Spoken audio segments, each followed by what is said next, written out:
Hi, and welcome back to CBS 8 this morning. Especially during wet weather, mold can be a problem for homeowners. There's a seminar that's scheduled for Montgomery to provide some solutions. And with us this morning, we're very pleased to have Doug Hoffman with us. He's the executive director of the organization that goes by NORMI, and it stands for something that was so long we couldn't fit it on our little below the name screen. What does it stand for? Good morning, Tim. Hi there. It's the National Organization of Remediators and Mold Inspectors. Wow. NORMI. Very impressive. Basically, you guys are the professionals that get rid of mold. Well, we do training and certification for guys who are in that business to help them deal with assessing the mold, finding out how bad it is, and then fixing it. And I would guess that there's some preventative measure as well involved here where you can try to stop mold before it gets established. Yes, there is. Of course, mold requires a lot of moisture, and so you want to fix the moisture problem. If you can solve the source of the problem, then you're not going to create an environment in which mold is just going to proliferate. So what we train our guys in is how to take care of the problem if you've got a problem, and then make sure it doesn't come back.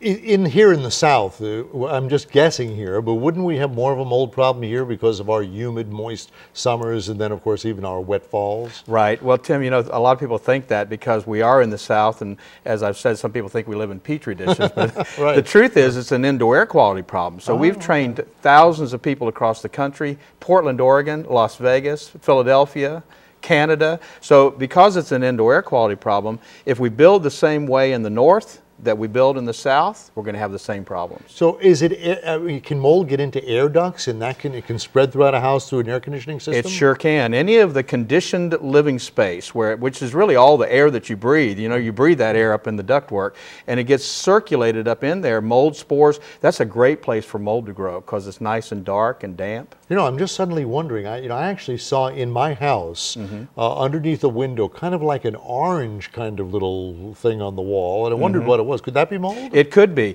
Certain kinds of mold grow different colors. In fact, people are always worried about the black toxic mold. Right. Well, the reality is that molds they'll grow green, they'll grow orange, they'll grow yellow. It just depends on what it's eating. So what do you do? I mean, if you've got a mold problem, what do you do? What is the first step you should take? Well, the first thing you shouldn't do that people always try to do is to spray it with bleach.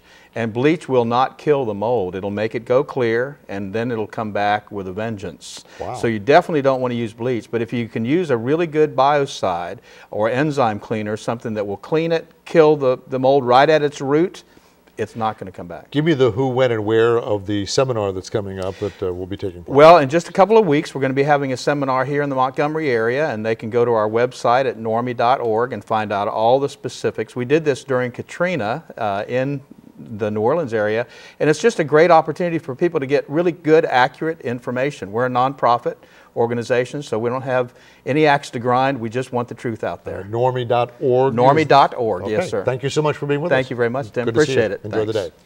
Let's find